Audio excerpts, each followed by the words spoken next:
세례 요한에 대해서 여기 설명을 하고 있습니다. 6절로 8절에 보면은 세례 요한이 이 세상에 어떻게 왔고 무슨 일을 하기 위해서 왔는지를 설명하고 있습니다. 6절에 보면 하나님께로부터 보내심을 받은 사람이 있으니 그의 이름은 요한이라. 그가 증언하러 왔으니 곧 빛에 대하여 증언하고 모든 사람이 자기로 말미암아 믿게 하려 함이라. 그는 이 빛이 아니요 이 빛에 대하여 증언하러 온 자라라고 설명을 하고 있습니다. 이 세례 요한에 대한 기록은 마태복음에도 마가복음에도 누가복음에도 지금 우리가 상고하고 있는 요한복음에도 제일 예수님보다 앞서서 기록이 되어 있습니다. 그만큼 세례 요한이 신약교회에 끼친 영향이 크다는 걸 말하고 있습니다. 누가복음 1장 13절에 보면 천사가 그에게 이르되 사가라여 무서워하지 말라. 너의 간구함이 들린지라 내 아내 엘리사벳이 내게 아들을 낳아주리니 그 이름을 요한이라 하라 하고 말씀합니다. 이 요한, 영어로는 John인데 그 뜻은 여호와의 총애라는 뜻입니다. 그래서 세례 요한은 세상에 태어나기도 전에 이 가브리엘 천사가 와서 그 부모 제사장이었던 사가라 그리고 그 아내들은 엘리사벳에게 요한이라고 이름을 지으라고 미리 가르쳐 주었습니다. 그래서 이 세례 요한은 세상에 오기도 전에 그 부모에게 이미 그 사람이 어떤 일을 하게 될지에 대해서 가르쳐 주었습니다. 예수님께서 마태복음 11장 11절에 하신 말씀처럼 여자가 낳은 자 중에서 가장 큰 자가 되고 또 누가복음 2장 75절에 보면 종신토록 죄 앞에서 성결과 의로 두려움이 없이 섬기는 자가 되고 또 누가복음 1장 76절로 77절에 있는 말씀처럼 모태로부터 성령의 충만함을 입어서 이스라엘 자손을 하나님께로 많이 돌아오게 하기 위해서 주의 길을 예비하는 자다 그랬습니다. 그래서 마태복음 3장 4절에 보면 이 요한은 낙타 털옷을 입고 허리에 가죽들을 띠고 음식은 메뚜기와 석청이었더라 그랬습니다. 방금 말씀드린 대로 이 세례 요한의 아버지는 사가라예요. 근데 사가라는 제사장이란 말이에요. 그러니까 유대에서 가장 고귀한 직분이에요. 그러니까 집안이 좋다 그 말입니다. 그러니까 세례 요한이 광야에 나가서 메뚜기를 먹고 석청을 먹고 살 일이 없어요. 그런데도 불구하고 주의 길을 예비하기 위해서 이미 하나님이 예정했기 때문에 그 좋은 모든 환경을 다 버리고 주님보다 6개월 먼저 세상에 와서 주의 길을 평탄케 하기 위한 주의 길을 예비하기 위해서 광야에서 수고했던 사람이 바로 세례 요한이었습니다. 그래서 이 세례 요한은 7절 8절에 있는 말씀처럼 빛에 대해서 증거하러 온 사람이었습니다. 죄로 인해서 하나님을 떠나고 어둠에 사는 사람들이 그리스도를 알지 못했기 때문에 하나님께서는 세례 요한을 먼저 보내어서 자기 뒤에 오실 예수 그리스도를 증거하게 했습니다. 그래서 이 요한복음은 사도 요한이 썼잖아요. 그런데 사도 요한은 지금 세례 요한에 대해서 7절 8절에 보면 세 가지로 말씀합니다. 즉 세례 요한은 이런 사람이다. 거기 7절 8절에 보면 세례 요한은 하나님께로부터 보내심을 받은 자라 그랬습니다. 서두에 말씀드린 대로 이미 세상에 오기도 전에 그 부모를 통해서 요한이 올 것을 말씀해 주었습니다. 하나님께서 특별한 사명을 가지고 세상에 보낸 사람이 바로 세례 요한이었습니다. 그리고 둘째로 세례 요한은 참 빛에 대해서 증거하려고 온 사람이라 그랬습니다. 그의 사명은 참 빛이 되시는 예수 그리스도를 증거하기 위해서 왔습니다. 그래서 8절에 보면 그는 이 빛이 아니요 이 빛에 대해서 증언하러 온 자라. 그러니까 참 빛은 예수 그리스도고 세례 요한은 먼저 와서 그 빛을 모든 사람들에게 알리기 위한 역할을 하기 위해서 세상에 왔던 사람입니다. 그리고 셋째로 세례 요한은 자기를 통해서 자기는 요단강에서 물세를 주고 죄를 회개케 하고 성령 세례를 받을 수 있도록 그래서 그 성령 세례를 주시는 예수 그리스도가 참빛인 것을 믿게 하기 위한 역할로 이 세상에 왔던 사람이 바로 세례 요한이었습니다. 그래서 누가복음 1장 15절로 17절에 보면은 더욱 자세하게 설명을 합니다. 이는 그가 주 앞에 큰 자가 되며 포도주나 독한 술을 마시지 아니하며 모태로부터 성령의 충만함을 받아 이스라엘 자손을 주 곧 그들의 하나님께로 많이 돌아오게 하겠습니다. 그가 또 엘리야의 심령과 능력으로 주 앞에 먼저 와서 아버지의 마음을 자식에게 거스르는 자를 의인의 슬기에 돌아오게 하고 주를 위하여 세운 백성을 준비하리라. 그러니까 누가복음 1장 15절 17절에서도 제일 마지막 절에 있는 것처럼 세례 요한의 세상에 하나님이 보낸 목적은 주의 예비된 백성들을 예수님을 위해서 준비시키도록 하는 일을 하는 일이 바로 세례 요한의 사명이었습니다. 그래서 세례 요한은 날 때부터 나실인, 그래서 포도주나 독주를 마시지도 않고 엘리야의 심령과 능력을 가지고 과거 열왕기 시대 때 엘리야가 우상을 섬기고 하나님을 떠난 백성들을 어떻게든지 하나님께 돌아오려고 했던 그 사명을 신약 시대에 다시 감당하기 위해서 하나님이 보내신 사람이었습니다. 그래서 여기 엘리야의 심령이라고 하는 것은 우리가 잘 알지만 엘리야 시대 때 엘리야가 스스로 말하잖아요. 바알에게 무릎 꿇지 않은 사람은 저밖에 없습니다 라고 했는데 하나님께서는 너만은 아니고 너 말고도 몇 명 더 있다 그랬죠? 7,000명 더 남겨놓았다 그랬어요. 그런데 스스로 생각하기에는 주변에 보이는 사람들이 전부 바알신을 섬기고 하나님을 다 떠나버렸으니까 너무너무 안타까운 마음이 있었습니다. 죄를 미워하는 심령, 이세벨의 게임을 빠져서 바알신을 섬기고 아세라 목상을 섬기는 그것들을 엘리야가 미워하고 애통했습니다. 그러면서 어떻게든지 이스라엘 백성들을 회개시켜서 다시 하나님께로 돌아가게 하기 위해서 갈멜산에서 이 바알의 선지자 아세라 선지자를 다 모아놓고 하늘에서 불을 내려가지고 여기 도랑에 파는 물을 다 핥아서 없애게 하는 분이 그분이 정말로 참신이다 해가지고 먼저 우상을 섬기는 신들에게 아무리 해봐야 그 사람들 아무런 역할도 못했지 않습니까? 그런데 엘리야가 간절한 심령으로 가지고 하나님께 기도하는 순간에 하늘에서 불이 내려와가지고 그 도랑에 있는 물을 다 핥아버리고 그 바알과 아세라를 섬기던 제사장들은 다 죽여버리고 이스라엘 백성들을 하나님께로 돌아오게 하는 일을 했었던 그것처럼 지금도 마음이 완악해갖고 예수 그리스도 참빛이 왔는데도 불구하고 인정하지 않고 믿지 않는 그 사람들의 마음을 어떻게든지 돌려가지고 예수를 영접하게 하기 위한 그 역할을 하는 것이 바로 엘리야의 심정이고 그 역할을 세례 요한이 하기 위해서 왔다 그랬습니다. 그래서 예수님께서는 세례 요한을 엘리야라고 말씀했습니다. 마태복음 17장 11절로 12절에 보면 예수께서 대답하여 이르시되 엘리야가 과연 먼저 와서 모든 일을 회복하리라. 이 말은 말라기 성경에 보면은 이제 마지막 때에 엘리야가 온다는 거예요. 근데 이 유대인들은 그걸 어떻게 믿었냐면 엘리야가 다시 부활해가지고 오는 걸로 환생해서 오는 걸로 생각했다 그 말입니다. 그런데 그 말라기서에 예언한 것이나 예수님께서 이미 엘리야가 왔다라고 하는 것은 예수님 앞서서 세례 요한이 와서 엘리야의 일을 할 거라는 그 말입니다.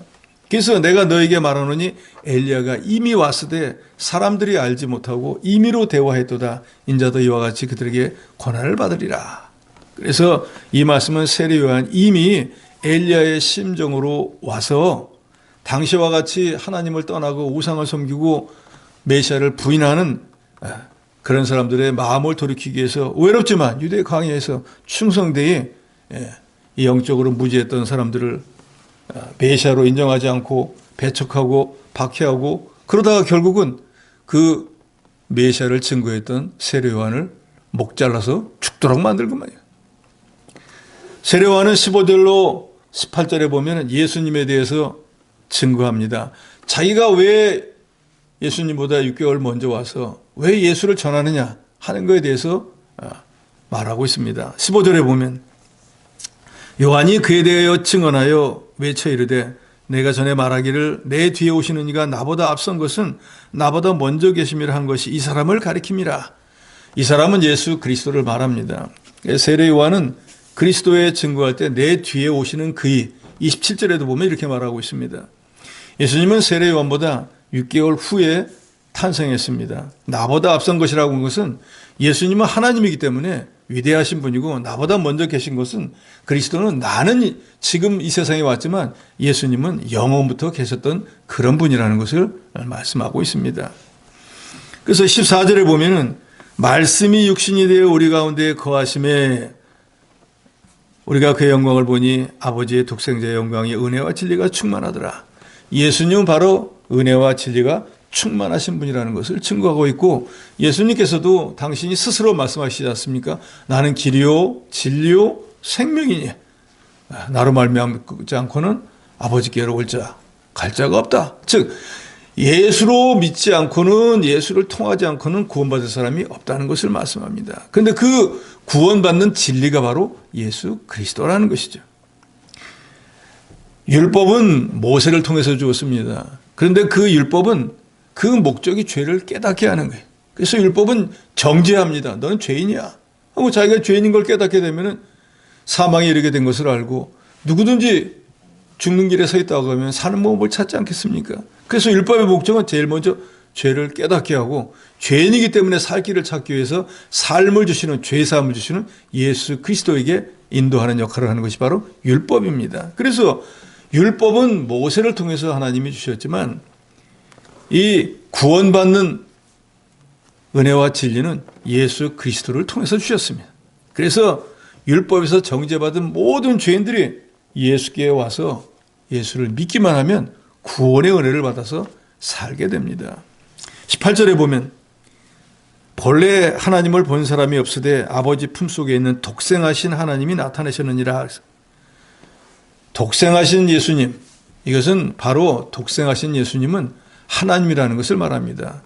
이 요한복음 1장을 상고할 때 우리가 말했지만, 요한복음은 예수님은 하나님이신데 우리를 구원하시기 위해서 육신의 몸을 입고 세상에 오셨다는 것부터 시작을 합니다. 그래서 세례 요한도 그걸 말씀하시는 거예요.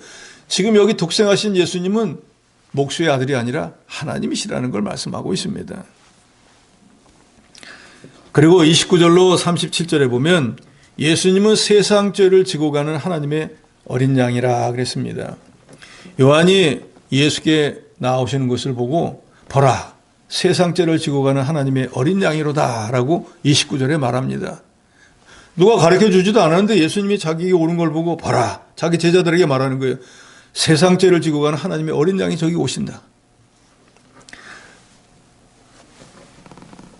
예수님은 속죄 양처럼 우리 죄를 지시고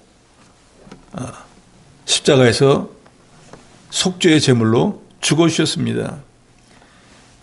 세례 요한은 성령의 깨달음으로 바로 예수님이 그런 일을 하시기 위해서 세상에 오신 것을 알고, 자기 제자들에게도 주변 사람들에게도 예수님이 바로 유월절 어린 양처럼 죄사함을 주시는, 세상 죄를 지고 가는 하나님의 어린 양이라는 것을 증거했습니다.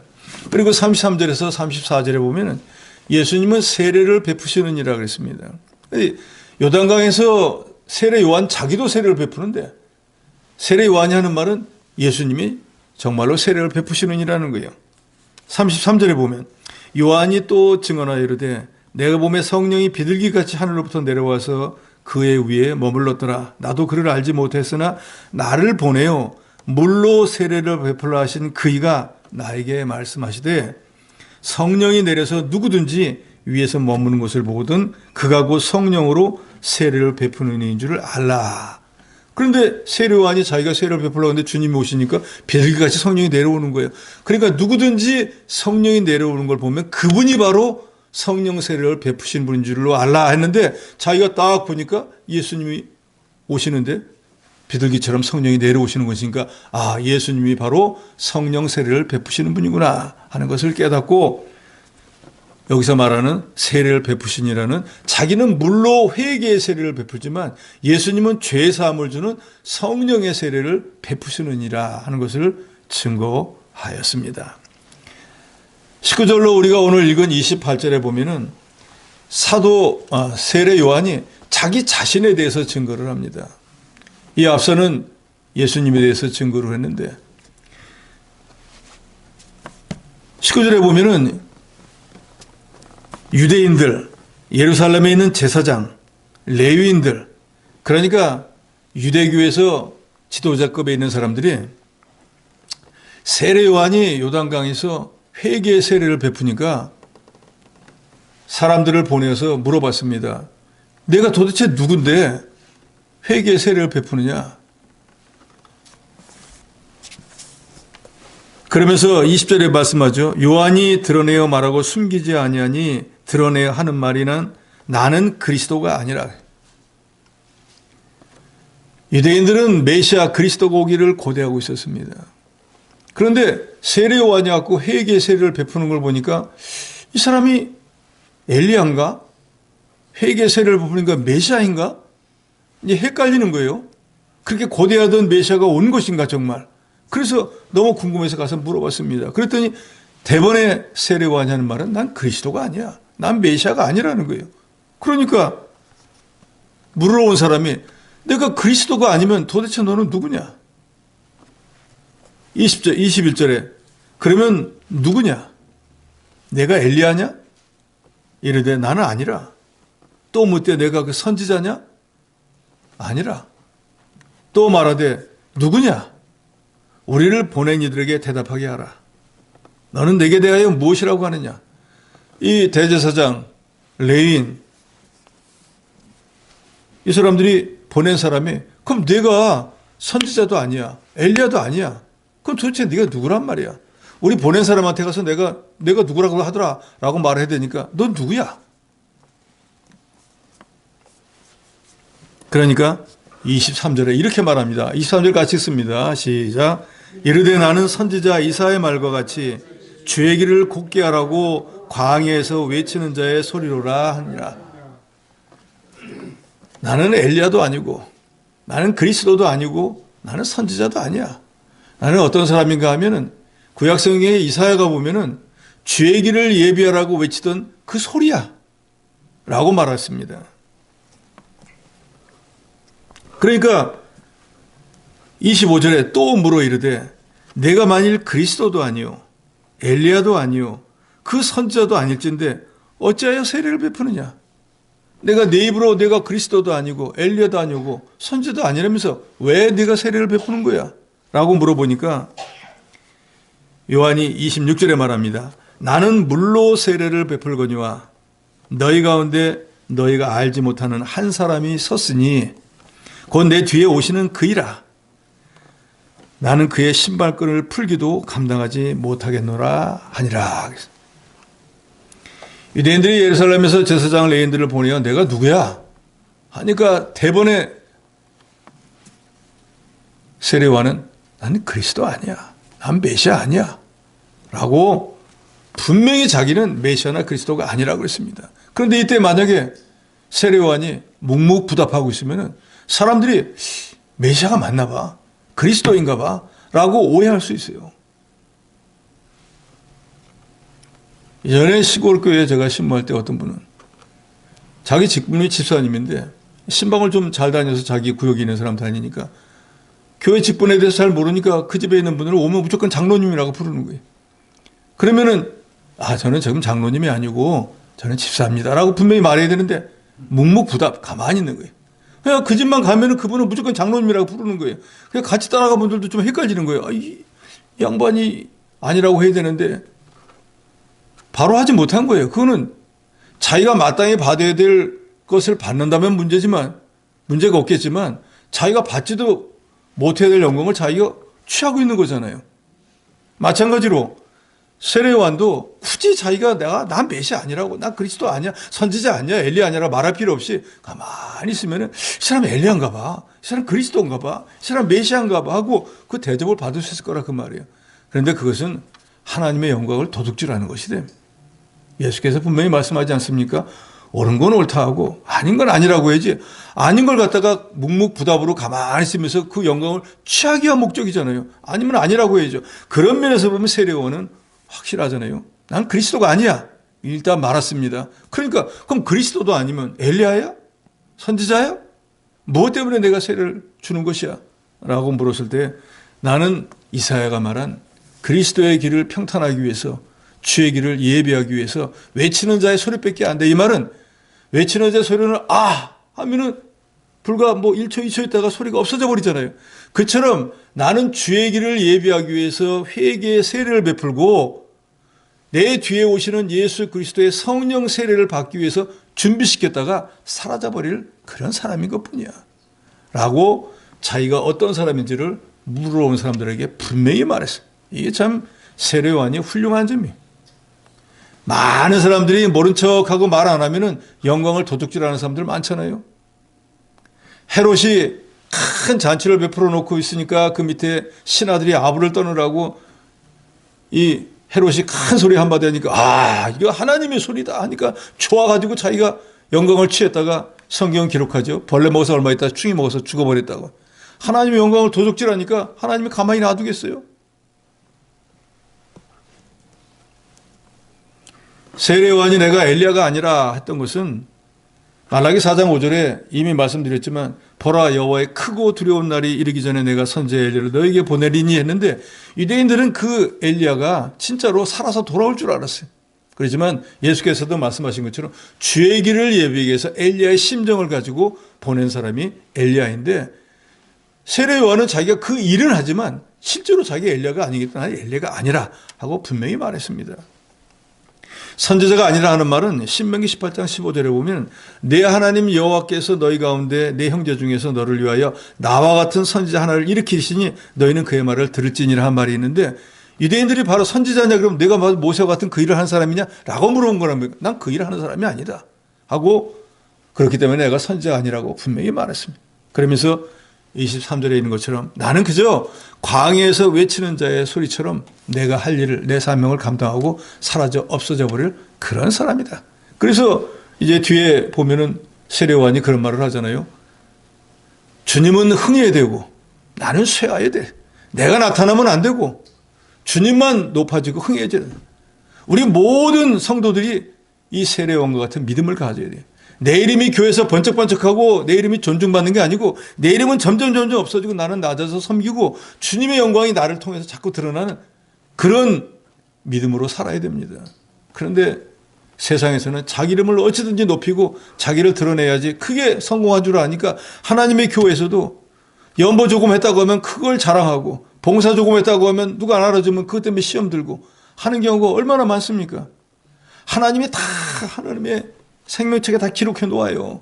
우리가 잊어버려도 하나님이 기억해 놓는다 그 말입니다. 그러니까 내가 뭐 했다고 자랑할 이유도 하나도 없어요. 그래서 우리 주 예수 그리스도께서는 분명히 말씀하십니다. 너희가 구제할 때 오른손이 한 일을 뭐가 모르게 그러지? 내 몸에 붙어있는 왼손도 모르게 하라는 거예요. 은밀한 가운데 뭐를 하라 그 말 아닙니까? 세상 사람들은 가서 뭐 구제 조금 했다고 하면 사진 찍고 뭐 여기저기 내가 이 일 했다고 자랑하지 않습니까? 우리는 오히려 그런 걸 부끄럽게 생각해요. 우리는 천국 백성 아닙니까?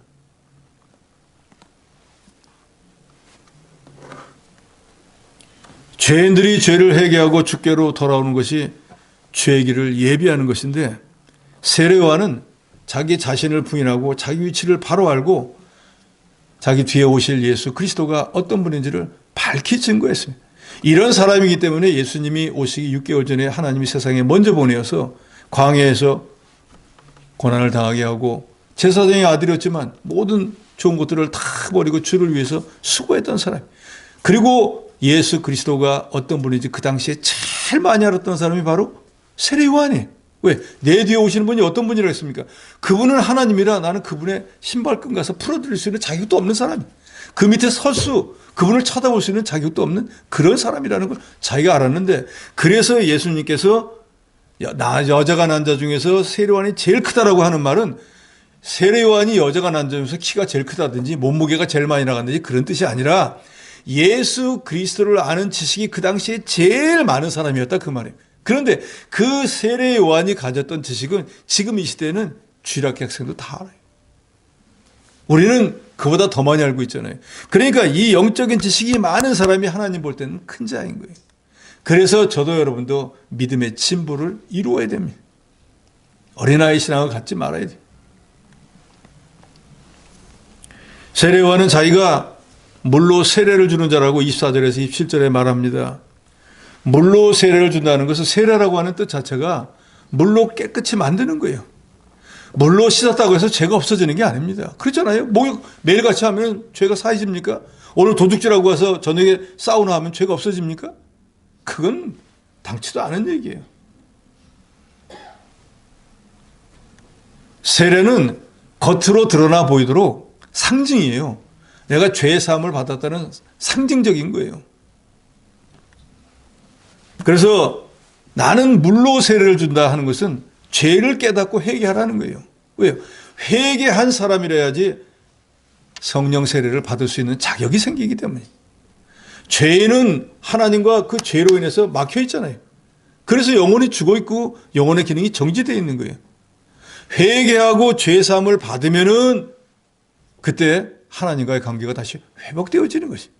그래서 주님이 오셨을 때 주님을 영접할 수 있도록 미리 평탄하게 길을 만들어 이 완악한 마음을 온유 겸손하게 만드는 일을, 즉 물로 회개의 세례를 베푸는 일을 세례 요한이 했던 것입니다. 농부가 봄에 씨를 뿌려가지고 갖고 와가지고 가을에 곡식을 거두지만 가을에 미리 밭을 갈아놔야지 씨를 심지, 갈아놓지도 않고 봄에 맨 땅에다가 씨씩 뿌리면 그게 나겠어요? 그와 똑같이 원리다 그 말이에요. 주님이 오셔가지고 회개하라 하고 말씀할 수도 있지만 미리미리 세례요한을 통해서 하나님께서는 완악한 사람들의 마음을 겸손하게 만들어서 천국에 갖고 왔으니까 회개해야겠구나 하는 마음을 갖고 세례를 받고 마음을 깨끗하게 한 뒤에 주님이 오셔서 세례를 줄 때 예수를 그리스도로 믿고 영접할 수 있도록 하는 일을 세례요한이 감당했던 것입니다. 그래서 마태복음 3장 11절에 보면 나는 너희로 회개하게 하기 위하여 물로 세례를 베풀거니와, 그러니까 세례요한이 요단강에서 물로 세례를 베푼 목적은 회개하라는 거지. 내 뒤에 오시는 이는 나보다 능력이 많으시니 나는 그의 신을 들기도 감당하지 못하겠노라. 그는 성령과 불로 너에게 세례를 베푸실 것이요. 이것은 보혜사 성령 세례를 말하는 거죠. 이 성령 세례는 예수를 그리스도로 믿으면 그때 성령이 내 안에 내주하는데 그게 바로 성령 세례. 그러니까 이단에서 말하듯이 성령을 받았느냐 하면 내가 받았나 안 받았나 헷갈릴 이유가 하나도 없는 것은 성령이 하시는 제일 중요한 두 가지를 깨달으면 되는 거예요. 여러분 다 아시겠지만 성령이 하시는 제일 중요한 두 가지는 첫째가 뭐죠? 죄를 깨닫고, 예? 죄를 깨닫게 하는 것은 율법이 하는 일이에요. 성령은 예수가 그리스도로 믿어지게 하는 일을 하는 거예요. 그래서 아무리 복음을 전해도 어떤 사람은 믿고 어떤 사람은 안 믿고 어떤 사람은 예수를 영접하고 영접하지 않는 이유는 영접하는 사람은 성령께서 그 마음의 문을 열어주기 때문에 믿게 되는 거예요. 그러니까 내가 믿어야지 한다고 해서 믿어지는 게 아니라 그 말이에요. 그 증거는 사도 바울이 빌립보에 가서 복음을 전할 때, 그러죠? 강가에 나가는데 그 여자들이 많이 모여 있었습니다. 그래 거기서 사도 바울이 복음을 전했어요. 복음은 뭐예요? 예수를 믿으면 구원 얻고 영생을 얻는다는 말씀이었겠죠. 그 말씀을 전할 때 거기 귀는 여자들이 다 똑같이 들었어요. 그런데 성경은 기록하고 있습니다. 그 가운데 루디아라고 하는 여인의 마음을 성령께서 마음의 문을 열어주었다 그랬어요. 그러니까 다른 사람들은 참 외간 남자가 왔고 쓸데없는 소리 하는 분, 죽은 예수가 우리를 어떻게 구원해줘 하고 가당찮은 소리를 듣고 다 가버렸는데 그 루디아는 그러하다라고 믿고 예수를 영접했다는 거예요. 그러니까 하나님께서 그 많은 사람들 가운데 특별히 루디아를 택했기 때문에 그 여인의 마음의 문을 열어서 성령께서 예수가 내 죄 때문에 십자가에 죽었구나. 그러다가 이분이 죄가 없으니까 부활하셨구나 하는 게 믿어지게 했다 그 말입니다. 그래서 루디아가 유럽에서 최초로 예수를 믿는 교인이 되었습니다. 그러니까 성령이 하시는 제일 중요한 일은 예수가 구주로 믿어지게 하는 거예요. 그러니까 저도 여러분도 예수를 구주로 내가 믿습니다라고 하는 것은 증거가 필요 없는 거예요. 내가 예수를 믿게 됐다라고 하는 것은 그게 바로 성령이 하신 일이기 때문에 그게 바로 성령 받은 증거라 그 말이에요. 그러니까 성령 받지 않았으면 예수를 구주로 믿을 수가 없다 그 말입니다. 그리고 성령이 하시는 두 번째로 중요한 일은 이 모든 하나님의 말씀이 믿어지도록 깨달아지도록 하는 거예요. 제가 지금 증거하는 이 말씀이 깨달아지도록 역사하는 것도 성령께서 하시는 거라 그 말이에요. 그렇구나. 믿어봐야지 한다고 해서 믿어지는 게 아니라는 거예요. 성령께서 믿어지도록 역사해야지 믿어지는 거예요. 그러니까 성령 하시는 제일 중요한 일은 예수가 구주로 믿어지게 하고 하나님의 말씀이 믿고 깨달아서 행할 수 있도록 하는 역할을 하니까 내가 그런 삶을 살고 있다고 하면 그게 바로 성령 받은 증거라 그 말이에요. 내가 과거에는 죄 짓는 생활을 했는데 죄 지면 안 되겠다 라고 마음을 먹게 된 것도 성령이 하시는 일이고 실제로 그걸 몸으로 행동으로 옮기는 것도 성령이 나를 주장하기 때문에 그렇다 그 말이에요. 예를 들어 성령이 나를 주장 안 하면 나는 여전히 내가 옛날에 하던 대로 그 삶을 살 건데 지금 내가 변화되었는데 뭐 때문에 성령이 나를 변화시켰다. 그러니까 내가 변화된 삶을 살고 있는 거 보니까 성령이 내 안에 계시구나. 내가 성령을 받았구나. 라고 믿으면 되는 겁니다. 성령은 영적인 존재이기 때문에 눈에 보이지 않습니다.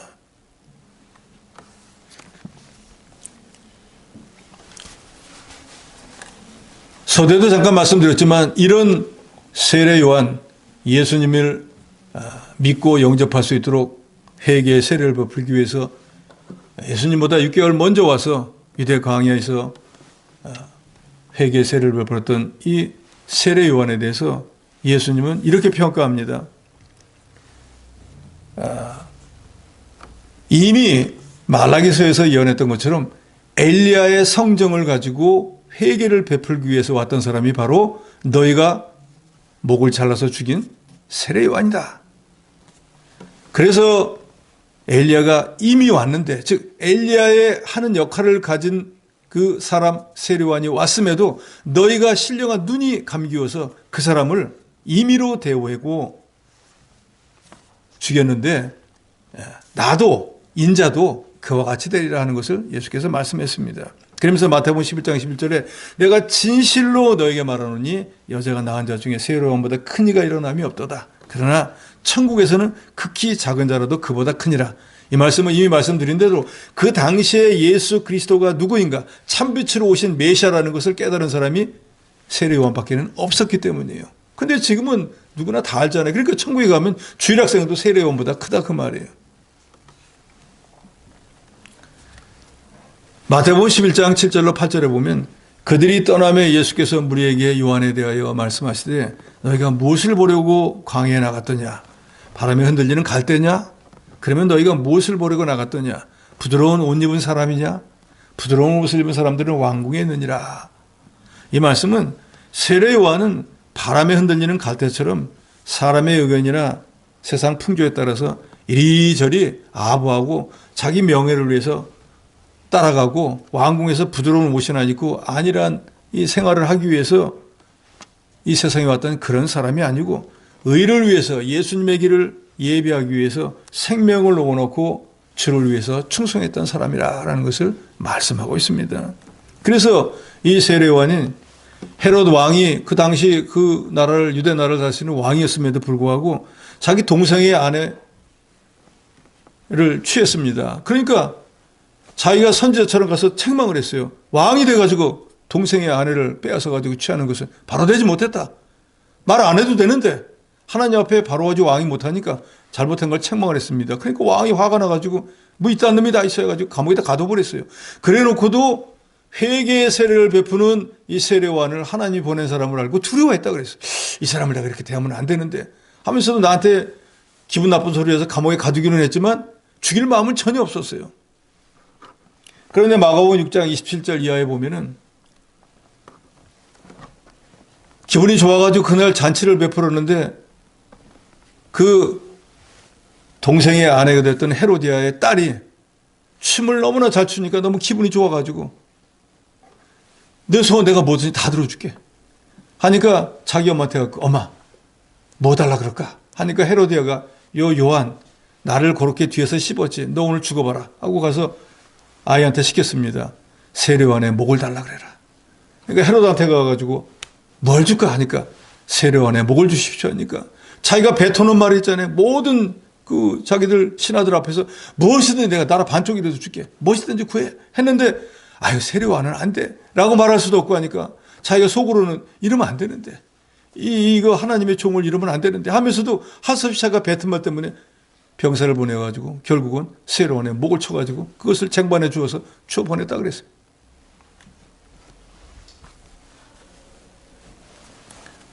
우리가 오늘 세례 요한에 대해서 상고했는데 하나님께서 보내신 자였습니다. 뭘 해서 보냈습니까? 예수님의 길을 평탄하기 위해서, 즉 성령 세례를 주시는 예수 그리스도를 영접하기 위해서 완악하고 패역한 그 사람들에게 물로 세례를 베풀어서 자기 죄를 깨닫게 하고 예수 그리스도가 오셨을 때 믿음으로 예수를 영접할 수 있는 그 일을 위해서 세상에 보냈던 사람이 세례 요한이었습니다. 사실은 이 사람은 하나님의 택한 백성이었는데 그 일생을 보면은 고난의 삶이었어요.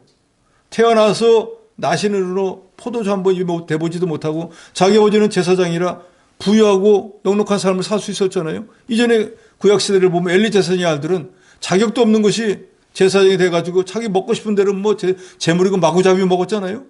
또 사무엘의 아들들도 제사장이 돼가지고 불법한 뇌물을 받아가면서 부유한 삶을 살았는데 하나님의 택한 백성이 되고 나시린으로 세상에 왔는데 세례요한은 광야에서 유리 방황하면서 석청이나 먹고 낙타 털을 써가지고 입고 세상과 구분된 삶을 살면서 오직 오실 예수 그리스도를 위해서 그 길을 예비했던, 참 예수님이 말씀하신 대로 여자가 난 중에서 제일 큰 자였어요. 그러면서도 유대인들이 궁금해서 사람들을 보내갖고 내가 엘리야냐? 내가 선지자냐? 너 그리스도야? 라고 했을 때도 나는 그리스도가 아니야. 나 엘리야 아니야. 난 선지자도 아니야. 나는 이사야가 선지자가 말했잖아. 주의 길을 예비하기 위해서 외치는 자의 소리 뺏기는 안 돼. 나는 이 일을 위해서 세상에 왔어. 하면서도 세상 권세를 가진 헤롯 왕이라고 할지라도 인륜을 어긴 것에 대해서는 잘못했다라고 책망했다가 결국은 순교했던 사람이 세례 요한이었습니다. 이 세례 요한이 있었기 때문에 많이 택한 백성들이 요단강에서 세례를 받고 회개하고 예수님이 다시 세례 요한처럼 똑같이 복음을 전하잖아요. 예수님도 천국이 가까웠느니라 회개하라 할 때 이미 회개한 사람들은 이 일 때문에 우리 보고 회개하라고 했구나 하고 영접할 수 있었습니다. 그러니까 세례 요한이 예수님 앞에 와서 미리 주의 길을 평탄하기 위해서 자기 나신으로서 일생을 고난의 삶을 살다가 순교한 이것을 본받아서 이 시대에 우리도 신약시대의 모든 성도들은 다 나시린이잖아요. 그렇다고 해서 세례요한처럼 순교하라는 뜻이 아니라 세례요한처럼 하나님의 영광을 위해서 사는 저 여러분이 돼야 된다는 것이, 옳은 건 옳다고 아닌 건 아니라고 해서 아까 우스갯소리로 했지만 집사인데도 장로님입니다. 아닙니다. 저는 집사입니다. 밝히 하고 이제 내가 그 정도 자격이 돼가나 보다 하고 점점 자기를 만들어 나가는 건 좋겠지만 영광을 거저 취하려고 하는 그런 어리석은 사람은 되지 말아야 되겠습니다. 세례요한처럼 옳은 건 옳다고 아닌 건 아니라고 하고 주께서 맡긴 사명을 어쩌든지 생명을 내놓고 감당했던 것처럼 오늘 이 시대를 살아가는 저 여러분도 하나님 앞에 이렇게 하나님 맡긴 사명을 잘 감당해서 주님을 기쁘시게 하는 저 여러분이 되어야 되겠습니다.